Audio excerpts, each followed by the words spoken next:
ধানমন্ডির চারতলা রেস্তোরাঁয় নিশ্চুপ সন্ধ্যায় বসে আছে দুজন ব্যক্তি। একজনের চোখে বিস্ময় তো অন্যজনের মুখে চাপা কষ্ট। মৃদুলা এহেন কথাই যে কেউ অবাক হবে।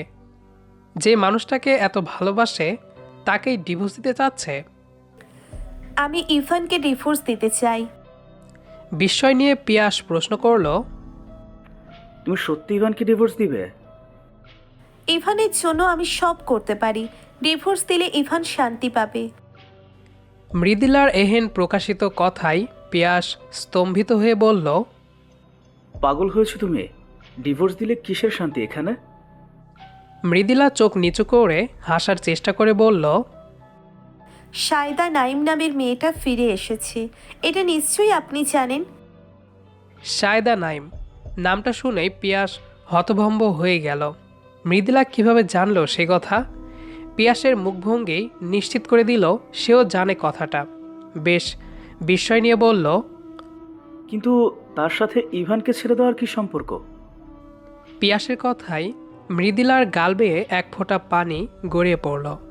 মৃদুলা ডান হাতের পিঠে সেই পানি মুছে শান্ত কণ্ঠে শুধালো, সত্যি কি সম্পর্ক নেই ভাইয়া? পিয়াস কিছুটা অপ্রস্তুত হয়ে গেল। মৃদুলার কাছ থেকে লুকিয়ে যে কিছু লাভ নেই তা বুঝতে পেরেছে। অনুতপ্ত গলায় সে বলল, মৃদা, সায়েদা ইভানের অতীত ছিল। আমিও জানি সায়েদা ইভানের সাথে আবার যোগাযোগ করছে, তবে এতে আমার হাত নেই।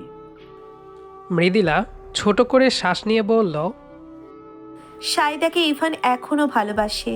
2 বছর আগে ইভানের জীবনে এসেও সায়দার অস্তিত্ব অনুভব করেছিলাম। সবাই সামনে না বললেও বন্ধুদের মাঝে বলতে শুনেছি সায়দার দেওয়া আঘাত ইভানকে বদলে দিয়েছে।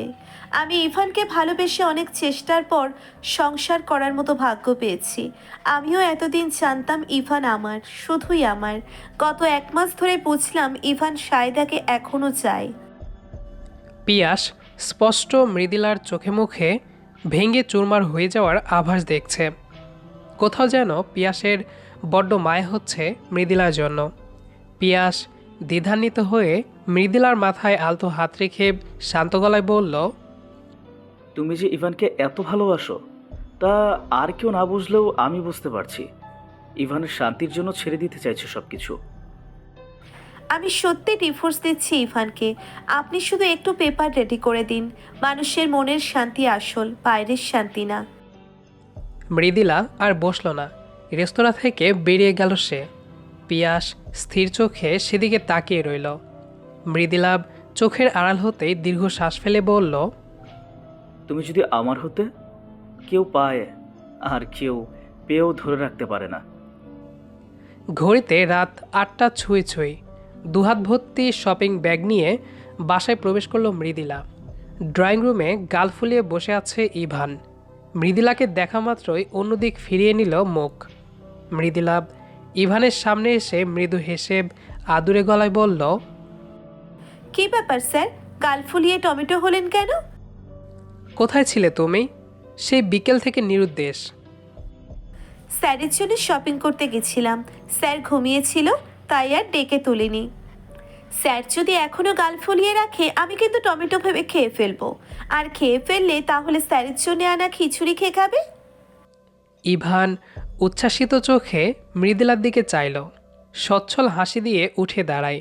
দ্রুত হাত থেকে খিচুড়ির প্যাকেট কেড়ে নিয়ে বলল, তুমি সত্যি আমার লক্ষ্মী বউ। কথাটা বলে ইভান খেতে শুরু করে। মৃদুলা ঝাপসা চোখ নিয়ে ফ্যালফ্যাল করে চেয়ে থাকে ইভানের সেই খুশি হওয়া মুখের পানে। নিঃশব্দে সেখান থেকে রুমে চলে গেল। ব্যাগগুলো বিছানায় রেখে ফ্রেশ হতে চলে যায়। ইভান খেতে এত মগ্ন যে রুমে তার ফোন বাজছে শুনতেই পাচ্ছে না। মৃদুলা রুমে পা রেখে বালিশের পাশে ফোনটা পেল। সায়দার নামটা দেখে বুকের ভেতর মোচড় দিয়ে উঠল। গলাটা ধরে এলো।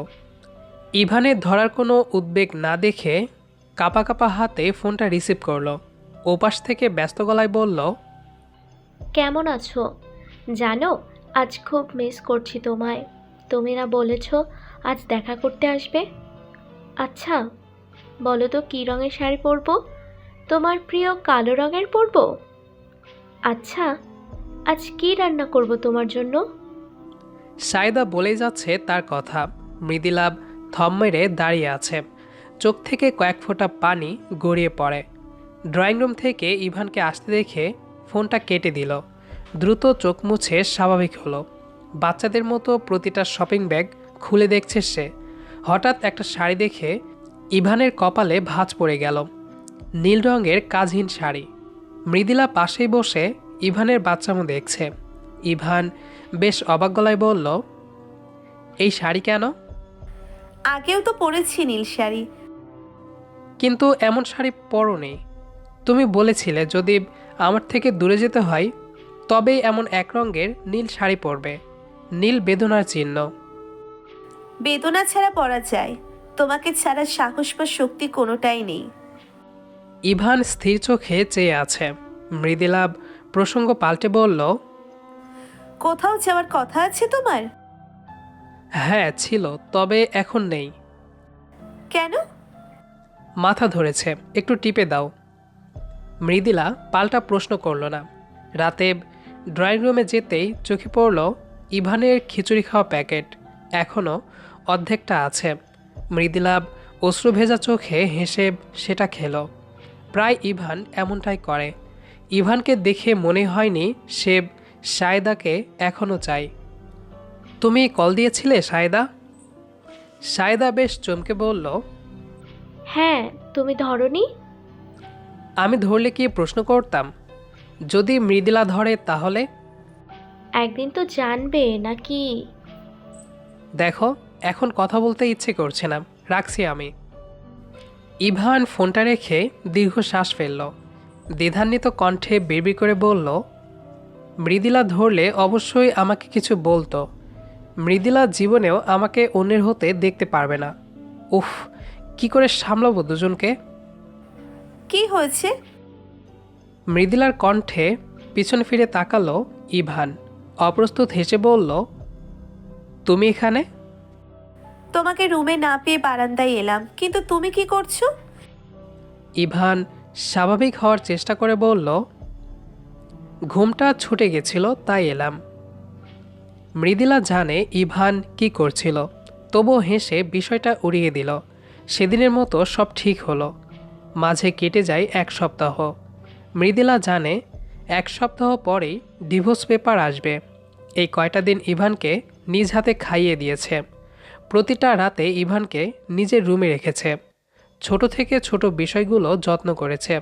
হুটহাট করে সায়দার সাথে দেখা করতে যেত। প্রতিবারই মৃদুলা ইভানের গায়ে শার্ট জড়াতে জড়াতে অদ্ভুত মায়াবী কণ্ঠে বলতো, যেখানেই যাও হাসি মুখে ফিরে এসো, যার কাছেই যাও খুশিতে রেখো। ইভান এই কথার অর্থ চেয়েও খুঁজে পায়নি। মৃদুলার প্রতি তার মায়া আছে, হয়তো ভালোবাসা আছে প্রচুর। তবে সায়দা কি?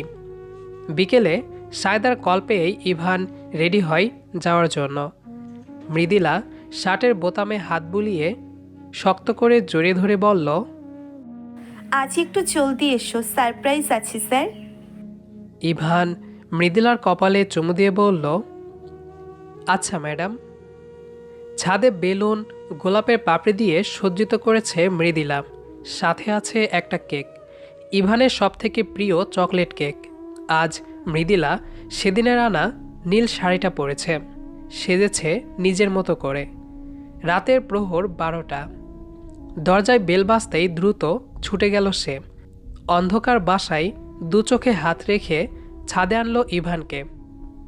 দুহাত চোখ থেকে সরাতেই ইভান চারপাশে তাকালো। অবাক চোখে সব কিছু দেখছে। চোখের সামনে কেক এনে মৃদুলা আদুরে কণ্ঠে বলল, হ্যাপি বার্থডে মেরি জান। ইভান হতভাগ হয়ে বলল, ও মাই গড, আমি ভুলেই গেছিলাম। Thank you Mrida. দুজনে একসাথে কেক কাটল। মৃদুলা ইভানকে মন ভরে দেখে চোখের কোণে জমা পানি আড়াল করল। ইভান ভ্রু নাচিয়ে বলল, আমার গিফট কোথায় শুনি? মৃদুলা মৃদু হেসে একটা পেপার এগিয়ে দিল। ইভান ভ্রুকুচকে তা খুলে স্তম্ভিত হলো। অপ্রস্তুত মুখে মৃদুলার দিকে তাকিয়ে বলল, মৃদা এটা? তোমার গিফট, সায়দাকে এই পেপারের জন্যই বাসায় আনতে পারছো না, তাই না? এই সামান্য বিষয়টা আমাকে জানাতে পারোনি? আচ্ছা, এখন তোমার মনের শান্তি চলে আসবে ইভান। সায়দাকে তুমি খুব ভালোবাসো, আর সায়দাও তোমাকে। মৃদিলা, আমি তোমাকে আসলে বলতে জীবন তো একটাই নাকি? প্রিয় মানুষটাকে ছাড়া মনের শান্তি অপূর্ণ যে। তুমি মুক্ত ইভান, ভালো থেকো। মৃদিলা হেসে ইভানকে জড়িয়ে ধরে বিদায় জানালো। সামনে ফিরে আটকে রাখা পানি ছেড়ে দিল। ইভান খেয়াল করলো সেই নীল শাড়ি গায়ে তার। ভাবনাশূন্য হয়ে গেল ইভান। ইভানের ধারণা ছিল মৃদিলা ইভানের সাথে ঝামেলা করবে, কিন্তু এ তো অবাক বিষয়। ইভান বার কয়েক ডিভোর্স পেপারে তাকিয়ে দীর্ঘশ্বাস ফেলল। কেটে গেল 1 মাস। সায়দাকে নিয়ে নতুন করে জীবন বাঁধার স্বপ্ন দেখছে ইভান। মৃদিলার সাথে যোগাযোগ হলেও মৃদিলা প্রকাশ করে না তার অনুভূতি। রুম সাজাতে যেয়ে একটা চিরকুট পায়ের কাছে পড়ল। ভ্রুকুচকে তা খুলে পড়তে লাগে। মেরি জান, তুমি জানো নিজের পরিবার ছেড়ে তোমার জীবনে এসেছি আমি। আমার মা বাবা যখন আমাকে বকাঝকা করতো, বাজে মন্তব্য করতো, তোমাকে নিয়ে স্বপ্ন দেখি বলে আমি কাঁদতাম। তোমার একাকিত্ব জীবনে এসে হাজার চেষ্টা করে তোমার মৃদা হয়েছি আমি। তোমার বুকে মাথা রেখে ভুলেছি সব কষ্ট। আমি বুঝতেই পারিনি এই বুকে সায়দা আছে।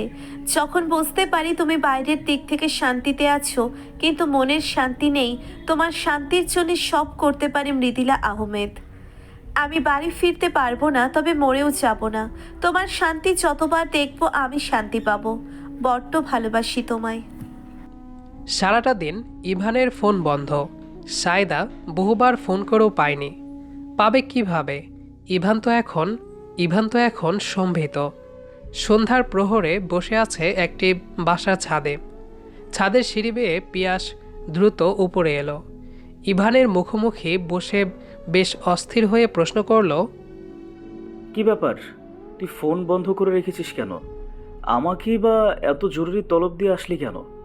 নিচে অনেক লোক আছে, ভাবির পরিবার আসছে আজ। ইভান গম্ভীর মুখে বলল, মৃদিলা কোথায়? এমন প্রশ্নে কিছুটা ভরকে গেল পিয়াস।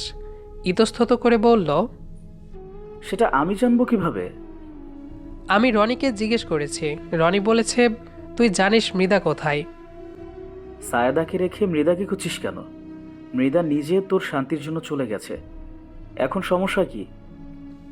ইভান এবার অনুতপ্ত হয়ে বলল, আমি মৃদিলাকে ফিরে পেতে চাই। 1 সপ্তাহ আগে মৃদিলার চিঠি পেয়েছি একটা। তারপর থেকে আমি অনেক ভেবেছি, অনেক দেখেছি।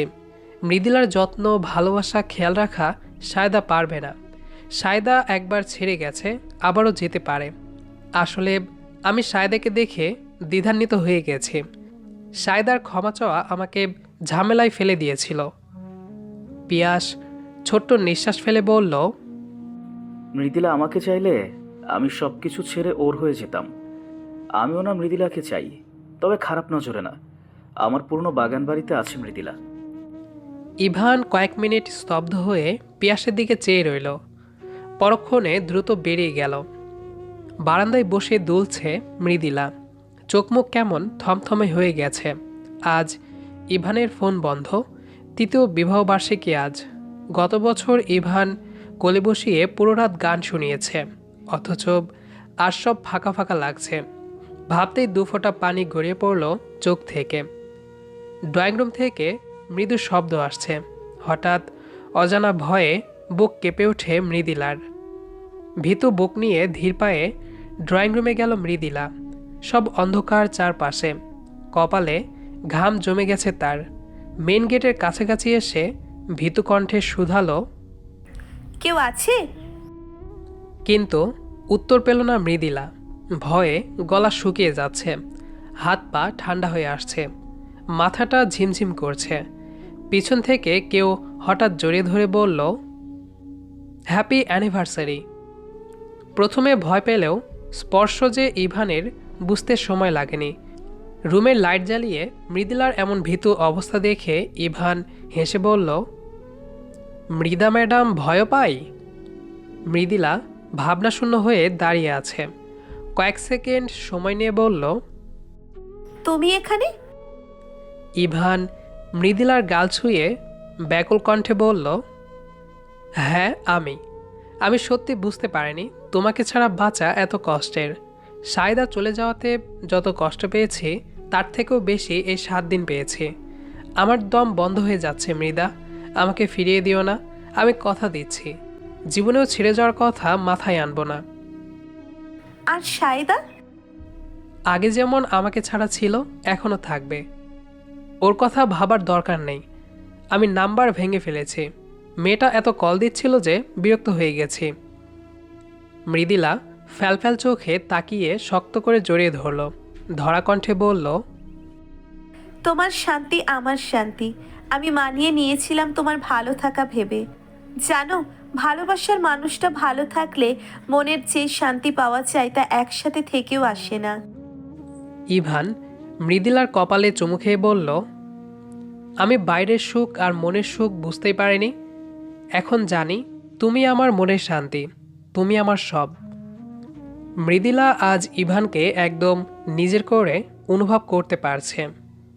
ইভান মৃদুলার গাল ছুঁয়ে থাকা চুলগুলো আলতো হাতে কানের পিছনে গুজে দিয়ে আদুরে গলায় বলল, মৃদা ম্যাডাম, কেক কাটবেন না?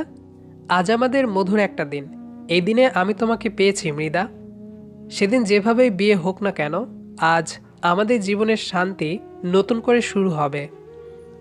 মৃদুলা ইভানের দিকে মুগ্ধতা নিয়ে চেয়ে আছে। অশ্রু চোখে হেসে বলল, হ্যাঁ, কাটবো কেক। ইভান মৃদুলাকে নিয়ে কেক সাজিয়ে কাটার প্রস্তুতি নিল। মৃদুলাকে আজ তার অন্যরকম ভালো লাগছে। দুজনে একসাথে কেক কেটে একে অপরকে খাইয়ে দিল। ইভান মৃদুলার কপালে আলতো চুমু খেয়ে আদুরে গলায় বলল, আজ আমার মৃদাকে অন্যভাবে ভালোবাসবো, অনেক ভালোবাসবো। মৃদুলা বিস্মিত চোখে তাকিয়ে আছে। ইভান হেসে মৃদুলাকে কোলে তুলে নিল। মৃদুলা অপ্রস্তুত হয়ে ইভানের গলা দুহাতে জড়িয়ে ধরে মৃদু অস্থির কণ্ঠে বলল, কি করছো ইভান? আমি পড়ে যাবো তো নাকি? ইভান মৃদুলাকে চুপ করিয়ে রুমে নিয়ে গেল। জানালা দিয়ে শীতল হিম বাতাস আসছে। দুজনের দেহ ছুঁয়ে যাচ্ছে সেই বাতাস। মৃদুলা এক পলকে ইভানের মুখের দিকে তাকিয়ে আছে। ইভান মুচকি হেসে মৃদুলাকে বিছানায় শুয়ে দেয়।